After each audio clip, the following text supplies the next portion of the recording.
Miss হবে না আপনার পছন্দের টিভি শো। দেখুন জি5 অ্যাপে একদম ফ্রি। ক্ষমা করে দিও বৌমা, আমি জানতাম না স্বয়ম্ভু জন্ম নিয়েছিল। তুমি ওকে মারছো কেন? একদম চুপ করো তুমি, একদম চুপ। একটা কথা বলবে না, একদম চুপ। তোমার ছেলে বেনারসে গেছিল মেহেন্দির সাথে, সেখানে স্বয়ম্ভুকে টার্গেট করা হয়েছিল আর ওকে বাঁচিয়েছে আমার জগদ্ধাত্রী।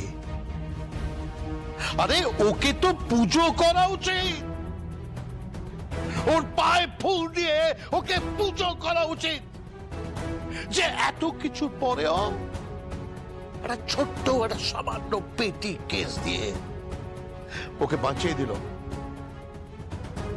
আর সেই মেয়েটা বাড়িতে নড়তে পারে না, চড়তে পারে না, চলার ক্ষমতা নেই। ওই রকম একটা প্রাণোচ্ছল মেয়ে প্রায় নিষ্প্রাণ হয়ে পড়ে আছে এই বাড়িতে। তোমার লজ্জা করে না বৈদেহী? লজ্জা করে না তোমার? তুমি এখনো তোমার ছেলের পক্ষ নিচ্ছ, তুমি তোমার ছেলেকে এখনো আড়াল করছো। হ্যাঁ করছি, করবো, 100 বার করবো। আমার ছেলের দিকে তুমি আঙুল তুলবে না বলে রাখলাম, ফল খুব খারাপ হবে, খুব খারাপ হবে। সারাটা জীবন তুমি ওকে বঞ্চনা করে এসেছো। হ্যাঁ, ওকে তুমি সারা জীবন বঞ্চিত করে এসেছো। ওর আজ এই অবস্থা শুধুমাত্র তোমাদের বঞ্চনার জন্য। ওকে কোম্পানির মালিকানা থেকে সরিয়ে দিয়েছ। শুধু তুমি নয়, তোমার সঙ্গে কৌশিকীও আছে। তোমরা দুজনে মিলে ওকে মালিকানা থেকে সরিয়েছ, ওকে শেয়ার হোল্ডার থেকে সরিয়েছ, ওকে বোর্ড অফ ডিরেক্টরস থেকে সরিয়েছ। তুমি কি চাইছো? আমার ছেলে থেকে কি চাইছো? তুমি কি চাইছো? খেটে খাবে ও কৌশিকী। খেটে খাবে, পরিশ্রম করে খাবে। প্লিজ ওকে খেটে খাওয়ার সুযোগ করে দাও, ওকে মানুষ হওয়ার একটু সুযোগ দাও। আর উৎসব, একটা কথা, তোকে আর তোর স্ত্রীকে বলে রাখছি, ভুল করেও কিন্তু তোরা দুজন জগদ্ধাত্রীর ঘরে যাস না। মেয়েটা এমনিতেই মরে আছে, ওকে আর মারার চেষ্টা করিস না। ক্লিয়ার? কাকুমণি, আমি বেরোচ্ছি। ও কাকুমণি, কি? ডক্টর প্রমিতা খুন হয়েছে। কি? হ্যাঁ কাকুমণি, একটা বড় জাল বিছানো হয়েছে।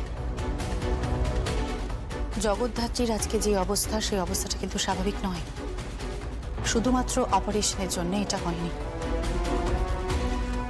শুধুমাত্র ব্রেন সার্জারির জন্য এটা হয়নি কাকুমণি। তাহলে জগদ্ধাত্রীকে খুন করার চেষ্টা করা হয়েছে।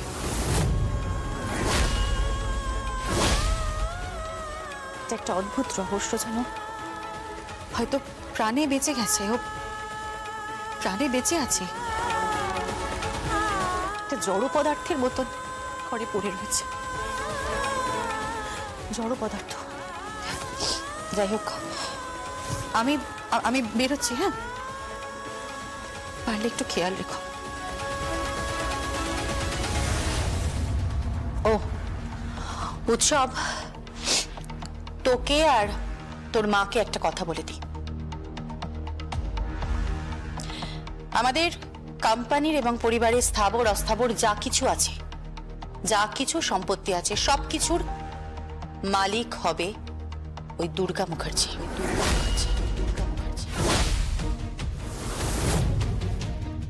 আগামী 20 বছর অবধি সমস্ত কিছুর তদারকি আমি করব। ওর দায়িত্বভার আমার। আর 20 বছর পর ও চাইলে নিজের হাতে সেটা নিতে পারে। এই সম্পত্তিতে তোর বা আমাদের পরিবারের কারুর কোনো শেয়ার থাকবে না। বুঝতে পেরেছিস? আশা করি এই ব্যাপারে আমার সাথে কাকুমণি একমত হবে, তাই তো? কাকুমণি, আমার কিন্তু সমস্ত লিগ্যাল কাজ হয়ে গেছে।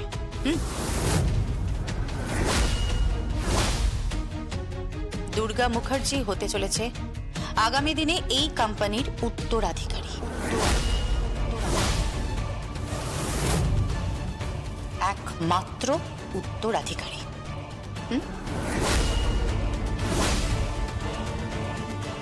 চলি। হ্যাঁ, এত বড় একটা সিদ্ধান্ত নিয়ে নিল। ঠিক সিদ্ধান্ত নিয়েছে, ঠিক সিদ্ধান্ত। তুমি বা তোমার ছেলে তো ক্ষমা চাওনি। ওই নিষ্প্রাণ মেয়েটা যদি দেখতে পায় বা বুঝতে পারে, তাহলে ওর কাছে গিয়ে আমি ক্ষমা চাইব। ওই মেয়েটার মধ্যে যদি কোনো অনুভূতি থাকে, তাহলে আমি ওর হাত ধরে ক্ষমা চাইব, হাত ধরে। মামি, মামি, মামি, এটা হতে পারে না, এটা হতে পারে না মামি, এটা হতে পারে না। আমার কথাটা শোনো মামি, এটা কিছুতেই হতে পারে না মামি। চুপ করেছো কেন মামি? শোনো আমার কথাটা, শোনো না মামি, এটা হতে পারে না, এটা কিছুতেই। আরে কে দুর্গা মুখার্জি, কে স্বয়ং মুখার্জি, কে জগদ্ধাত্রী মুখার্জি? এই পরিবারের সাথে ওদের কোনো সম্পর্ক নেই, বুঝতে পারছো? ওদের এই পরিবারের সাথে কোনো সম্পর্ক নেই। করবি তুই? একদম চুপ চুপ। রহস্য অনেক জট পাকিয়েছে, গাঢ় হয়েছে, দুর্বোধ্য হয়েছে, দুর্ভেদ্য হয়েছে রহস্য। কেউ পারবে না সমাধান করতে, কিছুতেই পারবে না সমাধান করতে, কিছুতেই না।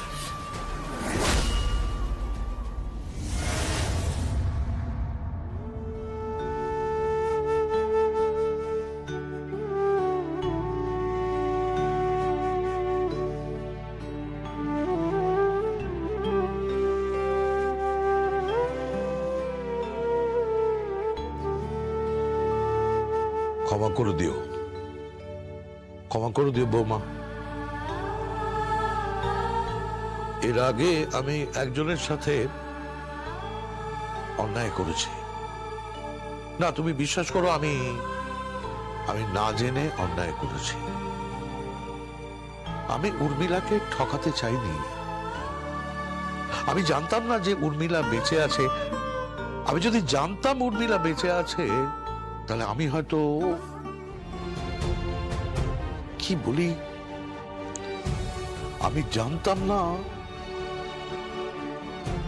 স্বয়ম্ভু জন্ম নিয়েছিল। জি5 ডাউনলোড করুন আর সব এপিসোড দেখুন একদম ফ্রি।